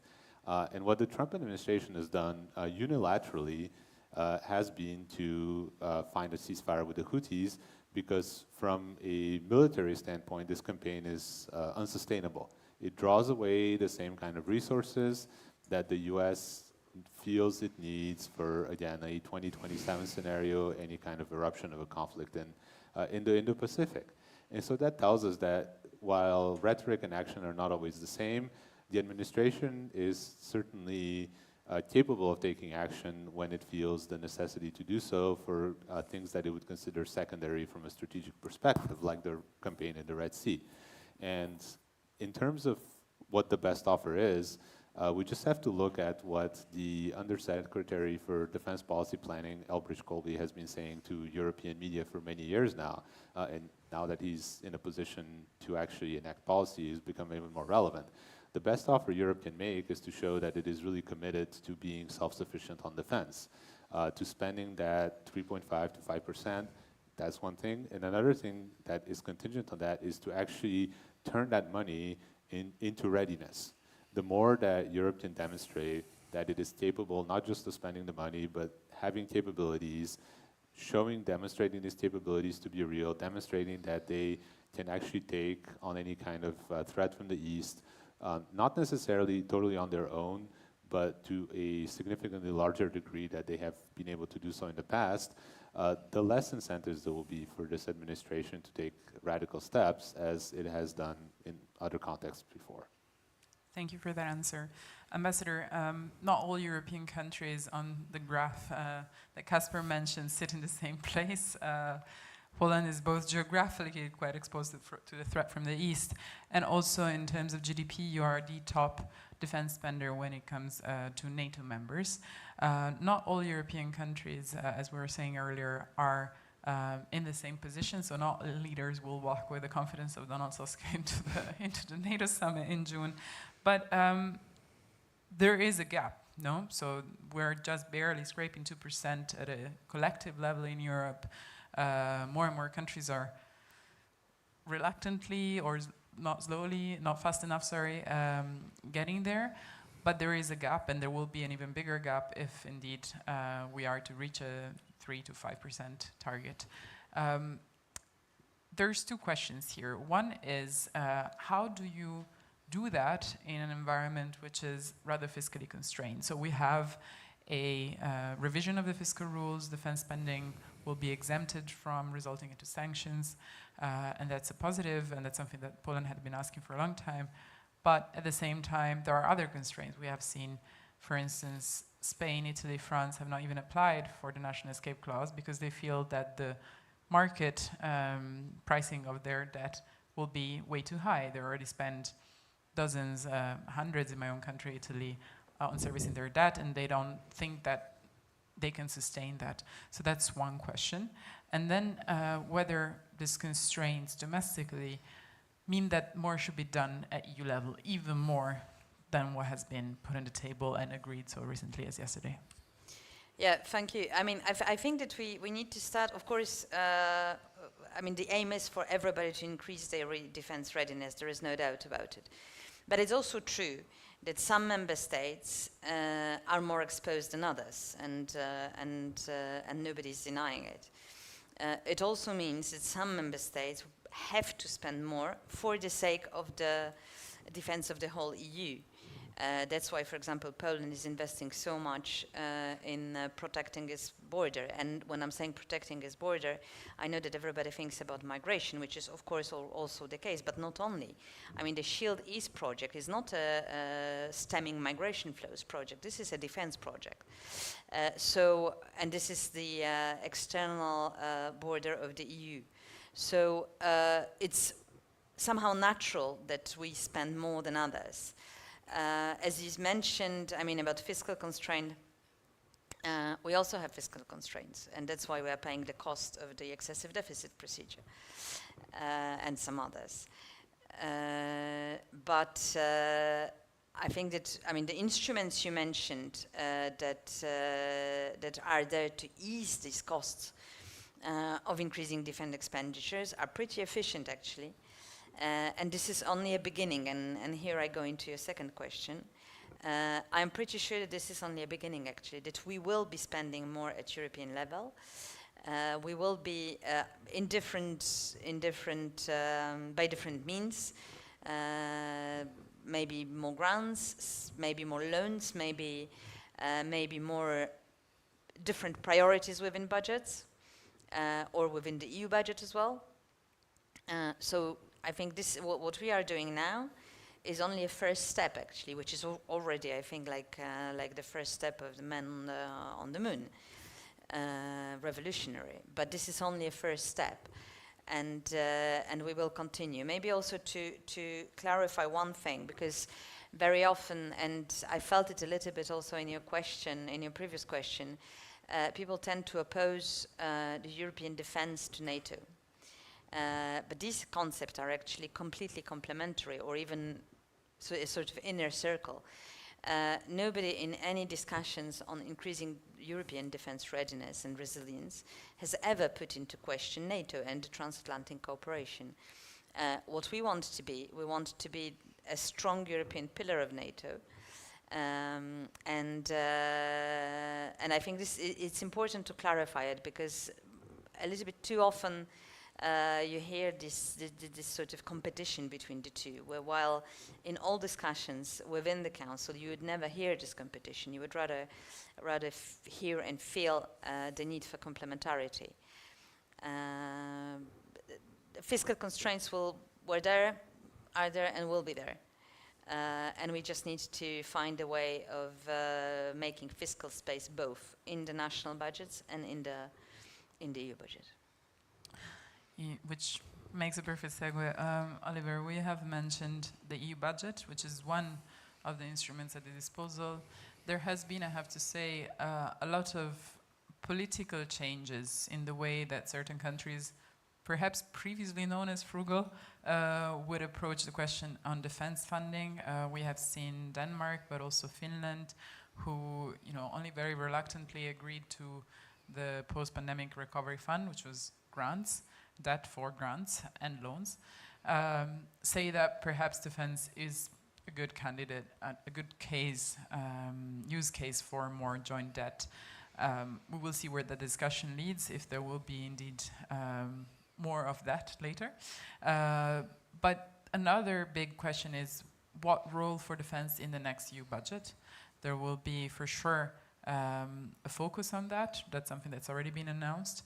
But what I wanted to ask you is another design feature of the next budget. I was just at the EU budget conference earlier this morning where I heard President von der Leyen speak about it, is we're going to have to do more.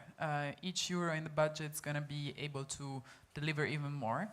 And one way that in the past has worked quite well for the EU is to leverage. So to give this euro to institutions such as the EIB, create funds like the Juncker Fund, FC and others that have a leverage ratio sometimes above 10. So for every euro invested from the budget, you get 10 out of it. What would you suggest if you were holding the pen, writing that proposal for the budget? Are some of these instruments? How could the EU budget be geared towards better defense spending? And would the EIB stand up and make itself available for managing that kind of leveraging? Thank you. Well, I mean, the EIB is a big lender already. I mean, it lends about just under 100 million euros, 100 billion euros, sorry, into the economy last year. But when we talk about defense, the financing needs are so massive. I think 500 billion euros, 800 billion euros, 1 trillion euros. I had 500 billion for an air shield alone. So indeed, the requirement for leveraging will be, I think, at the forefront of the minds of those who are negotiating the next EU budget. From our side, we're quite experienced in taking instruments and co-financing with other investors or with the private sector. For example, the Defence Equity Facility has taken 100 million from the European Defence Fund, 75 million from the European Investment Fund, and put it together to get a leverage of 500 million. Now that's small compared to the financing needs, but there will be other steps and evolutions of that. And I think if you take InvestEU, that's another instrument where the bank is working with the Commission guarantee to incentivize private investment.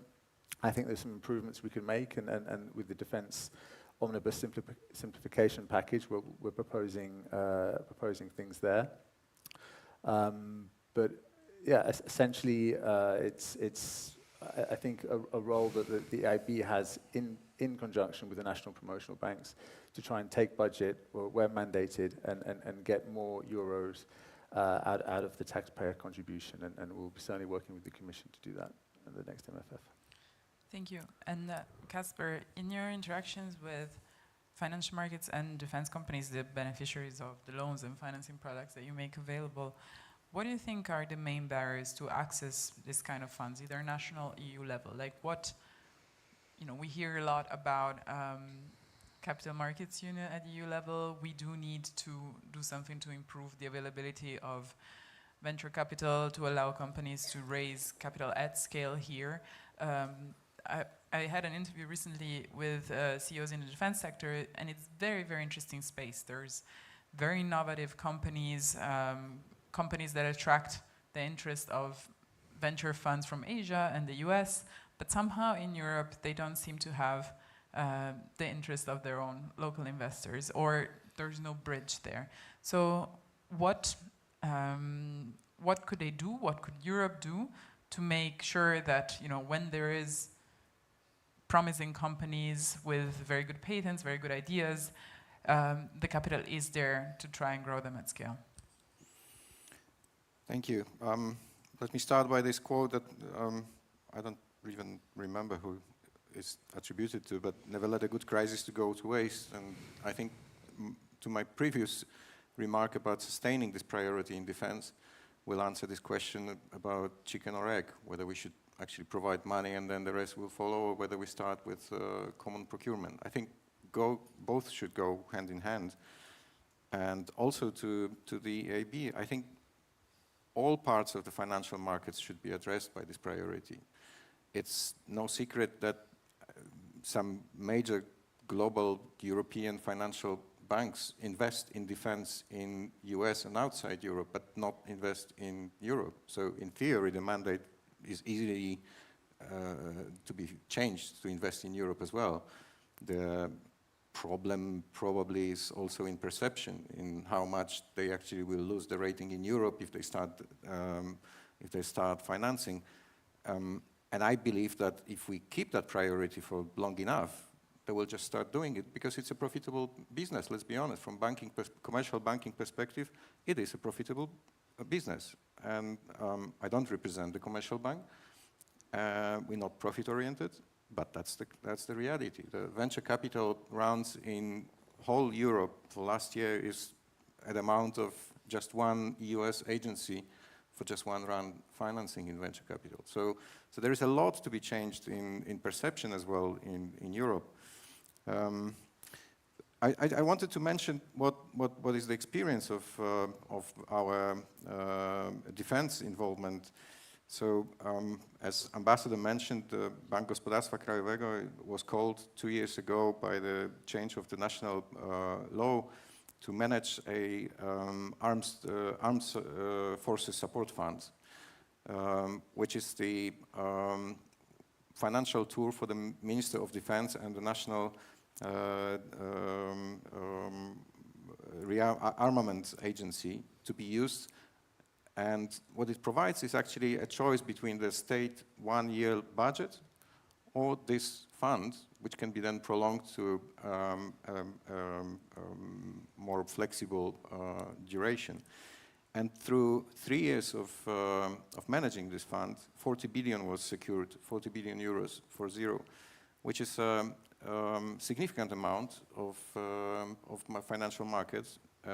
Vast majority of it went to the loans from private banks, which gives us a little bit of notion that the worries about the ESG and the rating is not that big, let's be honest, because they still, they're very much interested, so the commercial banks are interested in providing these loans.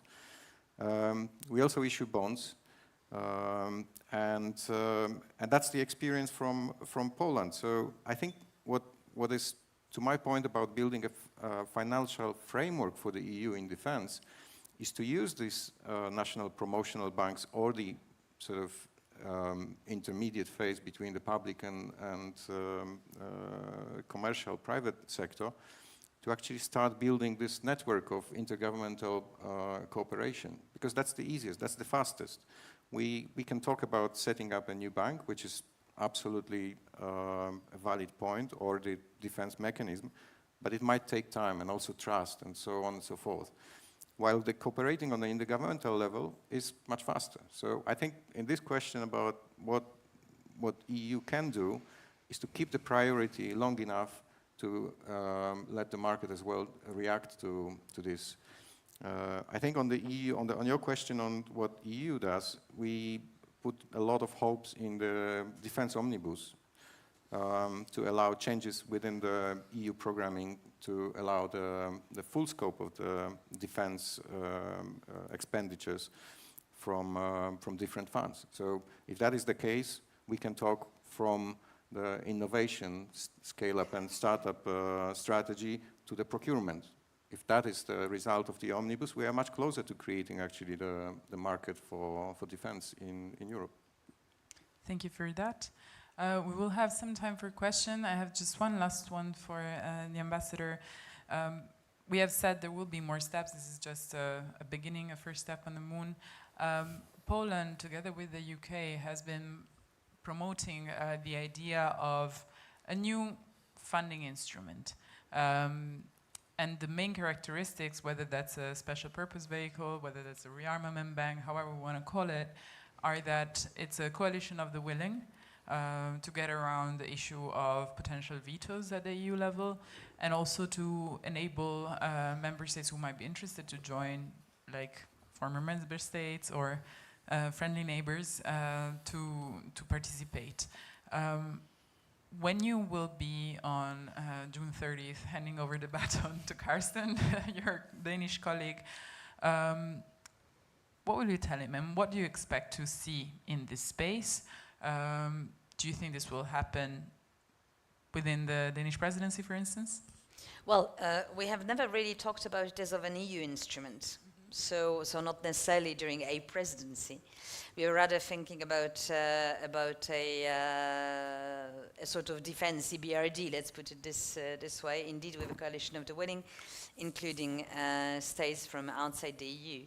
I think that our priority now is SAFE, EDIP, the EU instruments, but we still find this idea very interesting, and we will be pursuing it. Well, of course, unless other banks, existing banks, decide to enlarge massively the scope of their financing of defense, in which case maybe we wouldn't need it. But so the idea is alive, but since in the meantime, actually, these other proposals came into life, we discuss it, we plan it, but for the moment we concentrate on the adoption of SAFE, EDIP, and all the other instruments that are proposed by the Commission. Thank you. I saw a question there. There will be a mic, and could you please state your name, affiliation, and also who your question is for? Thank you. Yes, thanks a lot. Thanks a lot. I'm Roland Freudenstein from the Brussels Freedom Hub. And my question is maybe to Ambassador Bartol, but to anybody else to whom it may concern. Look, we haven't discussed the buy European question at all. And I do believe it has some bearing on the price for European defense. It also has some bearing on the speed with which we can provide military kit to Ukraine and to ourselves.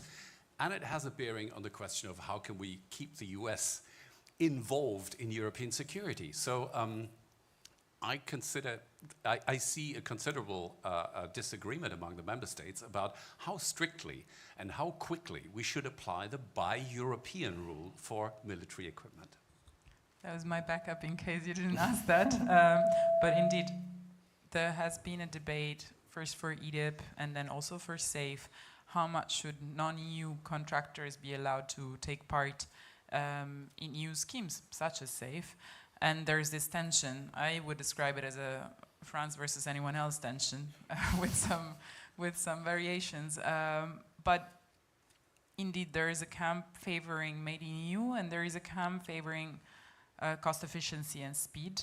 How do you play out that tension? Well, these camps are actually completely compatible, and by the way, I mean, I know that there was a lot of speak about the tensions, but we have an agreement on SAFE within 2 months. So that shows that we can agree, including on that one. I think that everybody would like to buy European. Everybody would like. But we don't start in the same place. We have already existing dependencies or cooperation, actually. And some of us produce more, some of us produce less, some of us produce more technologically developed products, some produce less technologically developed products. You can call it in very different ways. When you look at the German-French OPED by President Macron and Chancellor Merz, it talks about dynamic European preference. When you looked at the Polish-French treaty, which was signed in Nancy last week, it's talking about progressive European preference. So actually we find a way, but speed is one thing, and ramping up defense industry in the even short, medium, and long term is something else. But again, I mean, given the amounts of funds that we are putting into the defense industry, one is not incompatible with the other. There was another question, the lady in white in the front.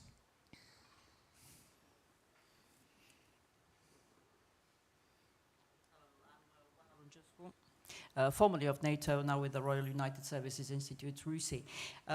It's great to raise the funds, and I think the EU is doing a lot on it. How do you make sure that the money is used on the capabilities that we actually need to deter, and if needs be, to defeat Russia? So will there be, especially for a question to the ambassador, what sort of language do you expect at the European Council on the countries that are members of both NATO and the EU using the money to fund the capability requirements that NATO ministers will soon agree? Thanks. Well, you actually already have areas of capabilities which were defined in the March European Council conclusions. In SAFE, we have given a little bit more precision to it, so you will see 2 categories of products or of capabilities, which are actually and it was explicitly said in the European Council conclusion, they are based on the NATO and EDA work. The question is, I guess, so in terms of definition of capabilities, I think that we are pretty much there. I guess that what you're hinting at is the flagship projects or specific projects that we will be financing or that we will be producing or developing with these capabilities. And that may indeed be coming already in June. I mean, the white paper has included some of them already. I think the Commission and the ES, together with IDA, are working on a fuller picture. But again, in terms of capabilities, I think we are pretty much there. I mean, of the sort of first priority in the area of first priorities in the area of capabilities. And the real question is also what the NATO summit will do. Are we going to talk about increasing defense expenditure per se? Are they going already to conclude on the capabilities gaps? I mean, this is a work which is basically constant. It's not a one-off. And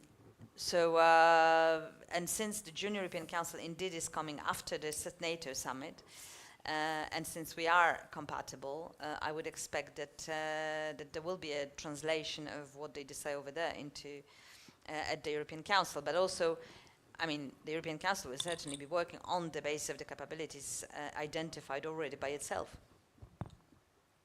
There was another question also in the front. Yes. Hello, and thanks for these really great insights. Gerlinde, former NATO, this is the former NATO corner, now as an independent NATO and security expert. One very brief question.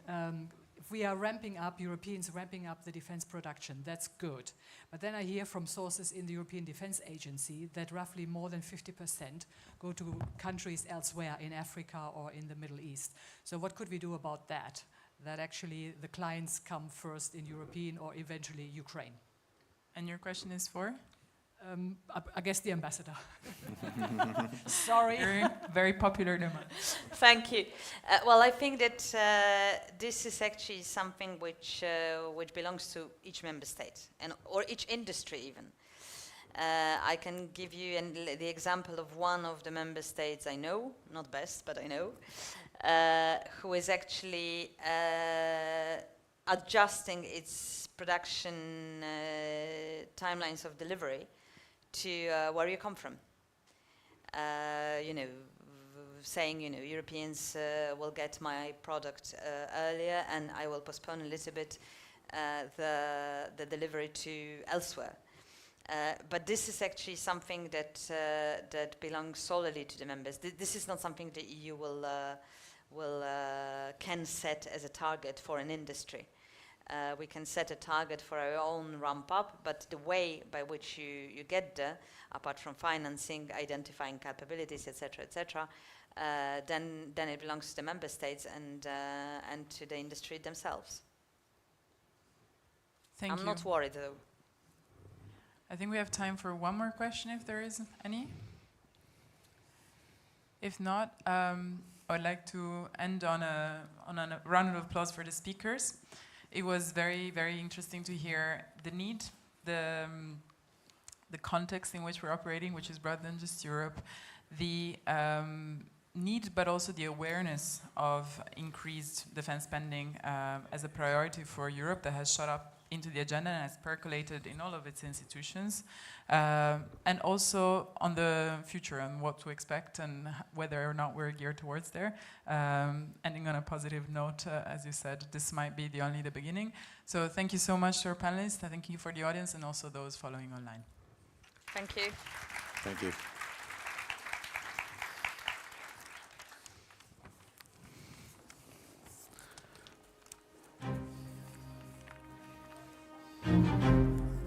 My God.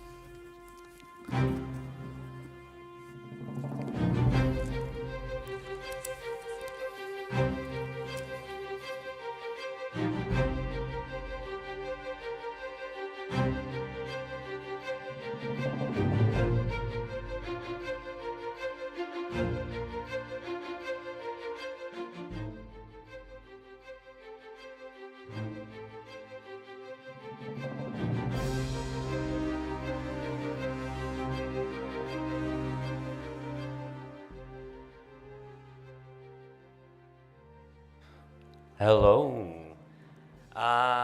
It will not be long, I promise. I wanted to thank all the corners, not only the NATO corner, for active participation in today's discussions. I wanted to thank the speakers who contributed significantly to, I think, our collective understanding and the challenges and opportunities of European defense and security. Summarizing all these rich debates would be A, too long, and B, an oversimplification, but just 2 or 3 points to highlight. I think our conversations today highlighted the urgency to attain the capacity to defend ourselves, to build capabilities, become stronger and reconstitute European deterrence, and to do it quickly because we are under threat. We have a blueprint in the white paper. As regards financing, we heard from the financial institutions that changes are underway, though the pace needs to pick up. And to be able to do all of that, we also need a regulatory environment that provides for an ecosystem with thriving companies that drive top defense tech.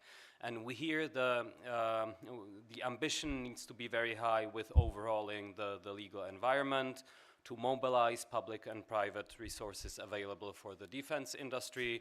So the defense omnibus, as we just heard, should be bold at coming with changes to introduce a genuine single market on defense. Finally, we heard also that there will be difficult political but also industry decisions to be made.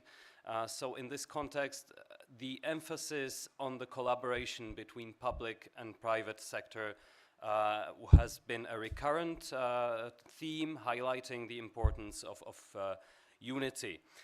As we conclude, I draw your attention again to the upcoming GlobSec Forum in Prague on the 12th to 14th of June. This will convene global leaders and policy experts to delve deeper into also security and strengthening resilience, exploring the frontiers of geopolitics and technology. We at GlobSec will continue to support these critical conversations and try to move the debates towards real readiness and defense capabilities. With that, thank you for your attention. Thank you for staying so long. As a reward, I now invite you to join us for a buffet reception where we can continue the debate in a more informal setting. Thank you. Have a great evening.